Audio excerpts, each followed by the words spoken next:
Continuando a série Desenvolvendo Pensamentos Proféticos, hoje nós vamos falar sobre a oração que Jesus nos ensinou, o Pai Nosso. Há muito para ser falado, muito para ser destacado nessa oração, mas eu quero mostrar aqui algo que geralmente não se fala, ou pelo menos eu nunca ouvi falar nas igrejas. É como a estrutura dessa oração está sendo feita por Jesus. Ele coloca as pessoas, ou seja, a pessoa da oração, no plural, Pai Nosso. Não está falando só da minha vida, mas está falando de que Jesus está nos ensinando a fazer uma oração onde o conjunto é o foco e não apenas a minha pessoa. Então Jesus está nos ensinando que quando a gente quando a gente tiver a intenção de orar e entrar na presença de Deus, que o nosso foco não seja um foco egoísta, mas que a gente possa ter em mente não apenas a minha necessidade, mas a necessidade de um grupo. Toda oração ela vai estar no plural, seja usando vós, seja usando nós. Essas duas pessoas elas estão falando da pluralidade, está envolvendo a minha vida e a vida dos demais. Então Jesus nos ensina aqui com essa oração que é essencial que a gente pense em grupo, que quando a gente entre na presença de Deus, que a gente não esteja focado só e apenas nas nossas necessidades, mas daqueles que são o nosso próximo, que vivem ao nosso redor. Mas antes da gente entrar na passagem que é o foco desse vídeo, que está lá em Mateus, no capítulo 6, do versículo 5 até o 15, eu quero te convidar a se inscrever no canal, acionar o sininho das notificações, deixar o seu like ou o seu dislike, e caso tenha alguma dúvida, faça um comentário.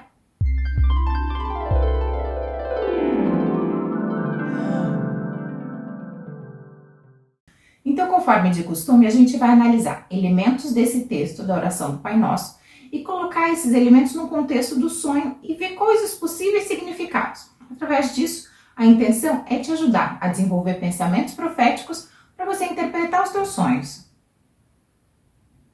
E quando orares, não sejais como os hipócritas, pois que apreciam orar em pé nas sinagogas e nas esquinas das ruas, para serem admirados pelos outros. Com toda certeza vos afirmo que eles já receberam o seu galardão. Tu, porém, quando orares, vai para o teu quarto e, após ter fechado a porta, orarás a teu pai, que está em secreto, e o teu pai, que vem em secreto, te recompensará plenamente. E quando orares, não useis de vãs repetições, como fazem os pagãos, pois imaginam que, devido ao seu muito falar, serão ouvidos. Portanto, não vos assemelheis a eles, porque Deus, o vosso Pai, sabe tudo de que tendes necessidade, antes mesmo que lhe o peçais.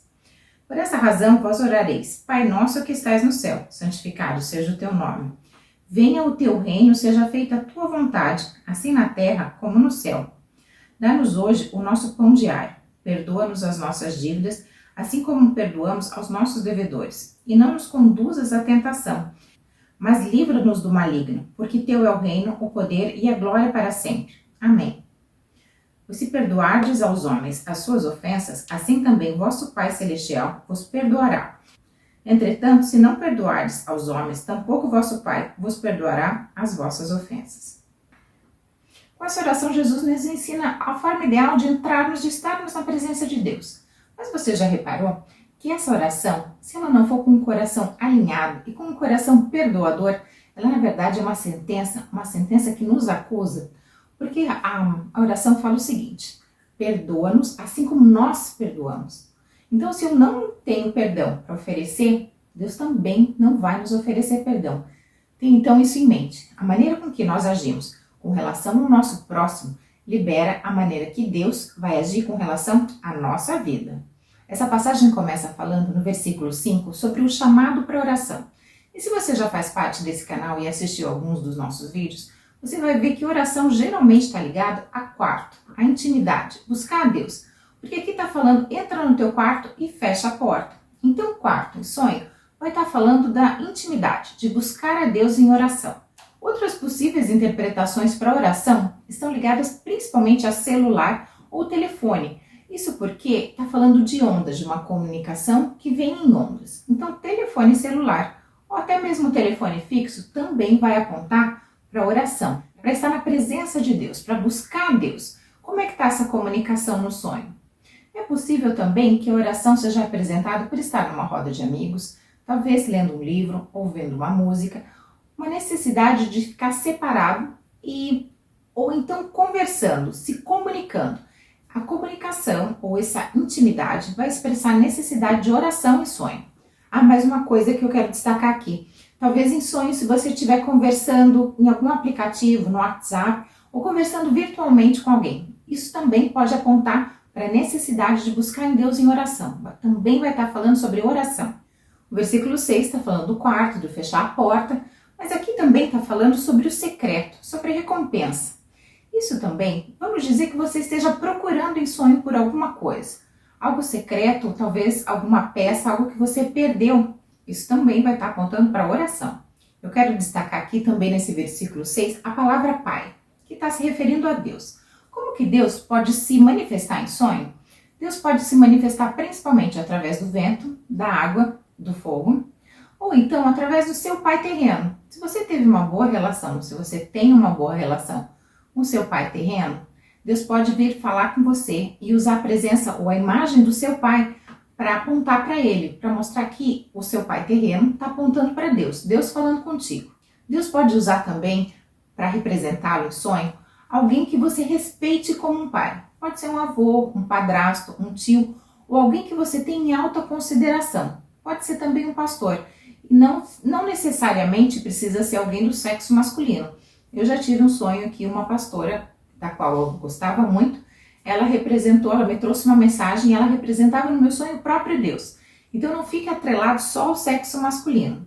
Mas Deus também pode se apresentar em sonho como uma pessoa que não tem face. Isso porque a Bíblia fala que ninguém pode ver a Deus. Então uma pessoa sem face pode estar representando o próprio Deus em sonho. No versículo 7, Deus está falando de repetições. E isso aqui está falando no sentido negativo.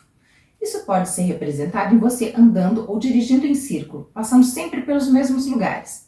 É possível também num sonho isso ser representado pelo fato de você falar muito, tá tagarelando demais. Nessa passagem Deus está falando não apenas de repetições, mas de vãs repetições. Vãs está falando do quê? Algo sem resultado, algo inútil, algo vazio. Isso pode ser representado por um objeto que não tem utilidade ou que perdeu a sua utilidade, talvez uma caixa vazia. No versículo 8, o que Deus está apontando aqui é que uma oração, intimidade com Deus, não é fazer uma lista de petições. Ele já sabe o que você precisa. Isso não é oração. Então, se você talvez esteja com uma lista de coisas para fazer, talvez com uma lista de supermercado e seguindo aquilo, talvez Deus esteja te falando, olha, a nossa comunicação está mecânica, você só está fazendo uma lista do que fazer. Você está só me apresentando aquilo que você deseja, aquilo que você precisa. Isso não é oração. Aqui no versículo 9, Deus está nos mostrando o que é ou qual é a oração perfeita. É a oração quando você entra na presença de Deus, reconhecendo quem Ele é, trazendo para Ele, por exemplo, louvor. Pai nosso que estais nos céus. E o que é o céu? O que o céu pode representar em sonho? O céu está falando de movimentação espiritual, de poderes do mundo espiritual. Tanto pode ser do lado positivo ou do lado negativo. Pode falar também de se mover no espiritual, está acima das circunstâncias, ou ainda de um dom profético. Esse versículo também está abordando santidade. E santidade de sonho pode ser representado por luz, roupas brancas, ouro ou a cor dourada, talvez até a nudez. O versículo 10 está falando do reino de Deus, e esse reino pode ser expresso ou através de coisas celestiais ou ainda através de um jardim. O versículo 11 está falando sobre pão, e pão nas escrituras indica a palavra de Deus ou até o próprio Jesus. O versículo 12 está falando sobre dívidas, ofensas. Pode ser uma briga, uma discussão, mas pode também ser representado por você indo a algum lugar comprar alguma coisa, mas não tendo dinheiro para pagar por isso. A tentação e sonho vai ser representado por algo que a gente goste, que nos chame a atenção, que no nosso dia a dia seja parte daquilo que a gente gosta, que de alguma maneira a gente queira possuir. Então isso vai estar falando de tentação e sonho. Perdão e ofensa. Como é que isso pode ser representado em sonho? Uma ofensa pode mostrar uma roupa ou algo quebrado, rasgado, algo que foi destruído ou de alguma forma está danificado. Algo quebrado, machucado no seu corpo, talvez usando uma tipóia, um gesso ou alguma parte do seu corpo quebrado. Vai estar falando de perdão, da necessidade de perdão, de algo que foi quebrado. E o perdão pode ser representado, por exemplo, através do número 5, do número 7, talvez você recebendo ou dando um troco, envolvendo de alguma maneira esse valor. Isso vai estar falando do perdão. O que também pode ser representado por um abraço, talvez um beijo, ou ainda, quem sabe, dando uma carona. O versículo 14 e o versículo 15 são um princípio e você precisa ter isso em mente para a sua vida, no seu dia a dia. Jesus está deixando bem claro, isso é uma lei espiritual que se manifesta no mundo físico, que é a maneira com que nós tratamos e que nós nos envolvemos com o nosso próximo, isso dita a regra da maneira que Deus vai olhar e vai nos tratar.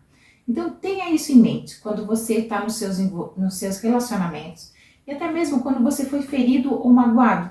Porque a verdade é que muitas vezes nós somos feridos, mas é verdade também que muitas vezes nós somos causador de dores e de mágoas em outras pessoas e que nós precisamos do perdão tanto quanto o nosso próximo. E Deus age assim, coloca nossas atitudes numa balança e que se eu tenho o coração voltado a perdoar, isso está abrindo as portas para que Deus também me perdoe. Hoje então nós falamos a oração que Jesus nos ensinou, o Pai Nosso, e os possíveis significados desses elementos em sonho. Mas você sonhou? Sonhou? E daí?